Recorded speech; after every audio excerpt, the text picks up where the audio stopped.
ఉండదా బిర్యానీ దూముకుంటా ఉంటే బిర్యానీ రామ్మ అని భజన రంగ ఆయన రంగారెడ్డి ఎవరు మల్లారెడ్డి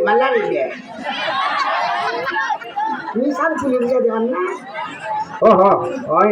అందుకే రామ్మ బిర్యానీ తినేసి రామ్మ టేలికి రామ్మ నీకు చూడాలని నాకు చాలా ముచ్చటగా ఉంది అని. అందుకు నేను బిర్యానీ పారెత్తి లేకుంటే దూముకొని జడేసుకొని కుక్క పెట్టుకొని పూలు పెట్టుకొని వచ్చేదాన్ని. సరేమ్మా, నీ పేరేదో చెప్పలేదు. అయ్యో నీ పేరు ఏమన్నా అని పుల్లాయపన్నా, నా చేతిలో చేపెడితే నా ఊరు నా పేరు అంతా నీతో చెప్తానన్నా. ఎట్లమ్మా, పరస్త్రీవి నీవు పరపురుషులం మేము, ఇంతమంది సభలో నీకు ఎట్లమ్మా చేయండి ఇచ్చేది? సరేమ్మా, అట్లయితే ఇక్కడ చూడు. అయ్యో మేము కదమ్మా, యాచకులను ఉదాసీనంగా మాట్లాడేటువంటి వాళ్ళు. ఈ చూడు, శ్రీరామ దేవస్థానము చెంత చాలా పవిత్రంగా మహానుభావులు అన్నదా